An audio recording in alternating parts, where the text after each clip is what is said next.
Welcome to class 8 sessions of subject geography, and today we are discussing chapter number 3 and the chapter name is Mineral and Power Resources. This is your 14th session.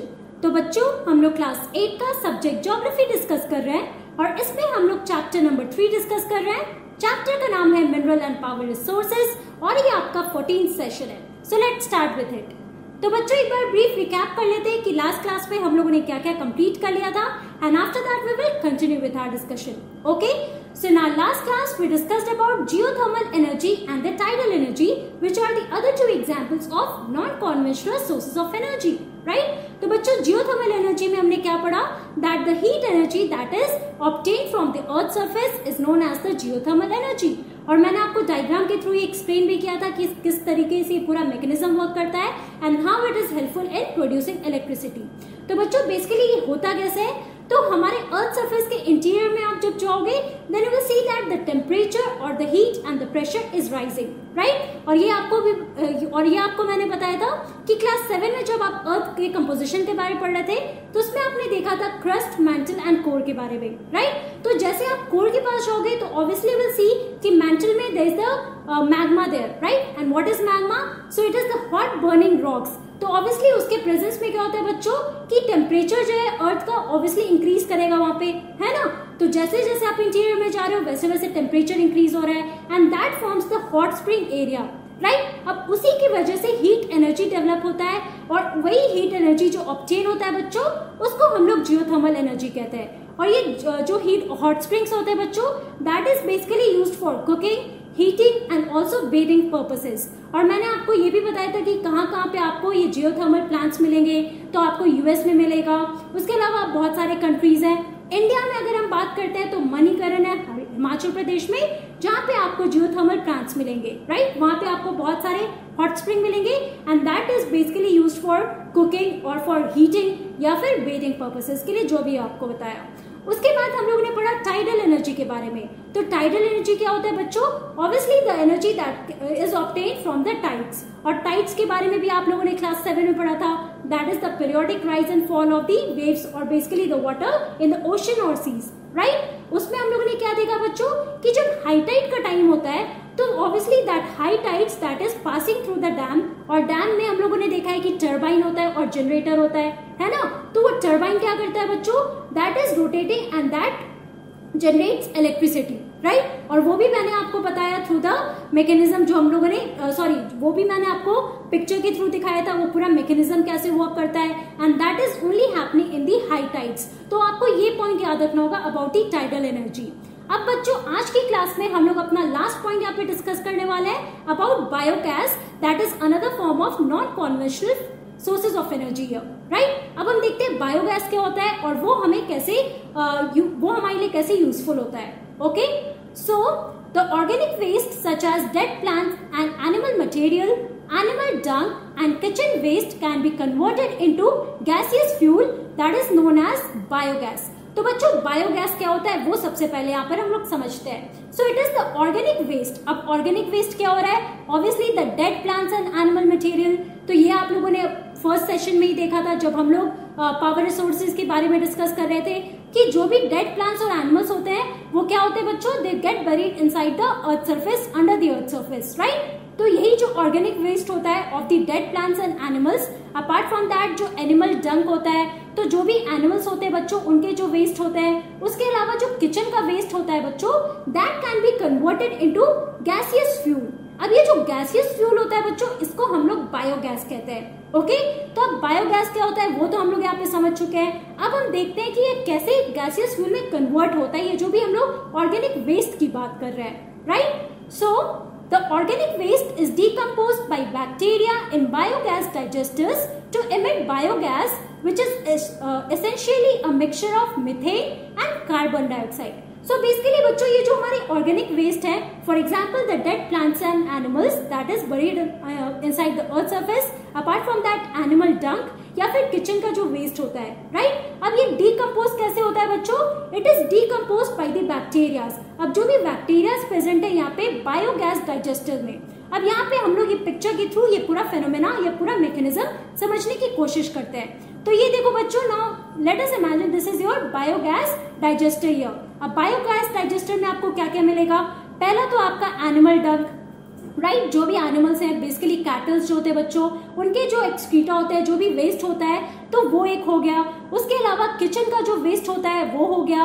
Apart from that जो भी आपके dead animals और plants है उनका जो waste होता है बच्चों, वो सारी चीजें आपके बायोगैस डाइजेस्टर्स में होता है। अब बायोगैस डाइजेस्टर में क्या होता है, यहाँ पे जो भी आपके ऑर्गेनिक वेस्ट है बच्चों, that is decomposed by the bacterias. अब इसके अंदर बहुत सारे बैक्टीरियाज होते हैं that is helping in the decomposition of these organic waste, जिसके बारे में हम लोग डिस्कस कर रहे हैं, राइट। अब उसके बाद क्या होता है, अब ये जो बैक्टीरिया है बच्चों, ये जो डिकम्पोज करते हैं ऑर्गेनिक वेस्ट को, now this is again converting it into this biogas fuels, या जो भी हमारा एसेंशियल फ्यूल्स होता है। तो ये हमारा कौन सा मिक्सचर होता है, कौन सा बायोगैस जिसके बारे में हम पढ़ रहे हैं वो किस चीज का मिक्सचर होता है? So it is a mixture of methane and carbon dioxide. Okay, अब यहाँ पे हम लोग देखते हैं, तो जैसे अभी मैंने आपको बताया this is your biogas digester. अब आप देख सकते हो कि जो भी वेस्ट है, चाहे वो एनिमल डंग का हो या फिर वो किचन का वेस्ट हो या फिर बाथरूम का वेस्ट हो, तो ये सारी चीजें यहाँ पे होती हैं। इसको डिकम्पोज किया जाता है, यहाँ पे बहुत सारे बैक्टीरियाज होते हैं,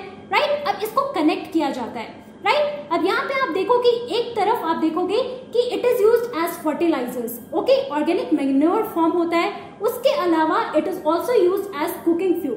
तो यहाँ पे आप देखो बच्चों, अगेन क्या यूज है इस बायोगैस का वो हम समझते हैं, क्योंकि एक तरफ हम लोगों ने देखा कि किस तरीके से ऑर्गेनिक वेस्ट जो है it is converted into biogas, right. Obviously biogas कैसे कन्वर्ट हो रहा है, बायोगैस डाइजेस्टर्स में कन्वर्ट हो रहा है, जहाँ पे बैक्टीरिया जो होते हैं बच्चों वो डीकम्पोज करते हैं ऑर्गेनिक वेस्ट को, right. Now biogas is an excellent fuel for cooking and lighting and produces huge amount of organic manure each year. तो बेसिकली यहाँ पे आप देखो biogas again it is an excellent fuel for cooking. अब इसको हम लोग कुकिंग में भी यूज करते हैं, इसके अलावा इसको लाइटिंग पर्पसेस के लिए भी यूज किया जाता है, and also it produces a huge amount of organic manure. अब ये जो ऑर्गेनिक मैन्योर है बच्चों, इसको एग्रीकल्चर में भी यूज किया जाता है फर्टिलाइजर्स की तरह से, ओके। अब यहाँ पे आप देख सकते हो एक तरफ तो आपका किचन में जो भी कुकिंग होता है बच्चों, कुकिंग फ्यूल की तरह यूज किया जाता है।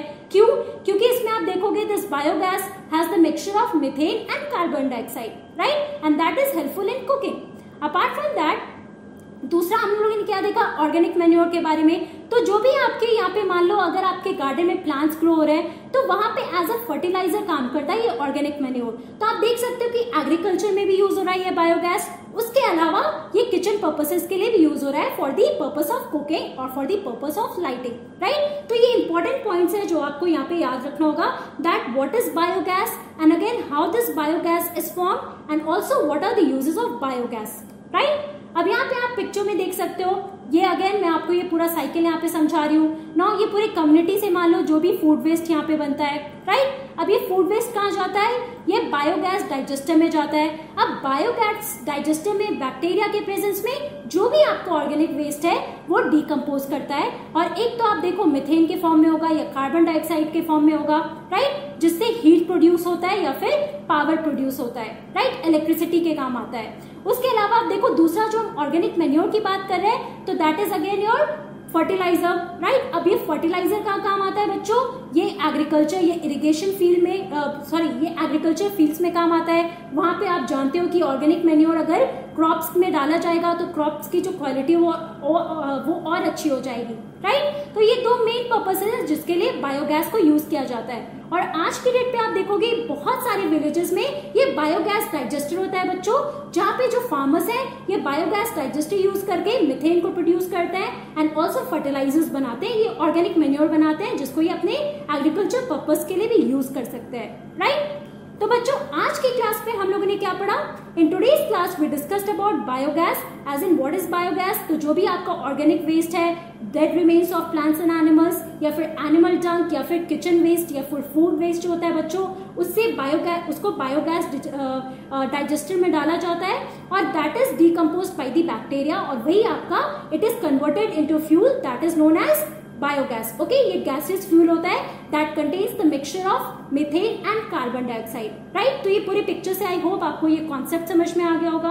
अब बच्चों हमारा जो ये चैप्टर है that is mineral and power resources complete हो चुका है। तो इस पूरे चैप्टर में आप लोगों ने बहुत कुछ पढ़ा है, बहुत सारी इंफॉर्मेशन आपको मिले हैं। जैसे मिनरल्स के बारे में आप लोगों ने पढ़ा, what is mineral, distribution of minerals all over the world and also in India. Apart from that, we also learned about the uses of minerals and why should we conserve those minerals, right? तो आप लोगों ने बहुत सारे examples भी देखे हैं। I hope कि आप लोग ये एनसीईआरटी बुक से ये सारी चीजें पढ़ भी रहे हो।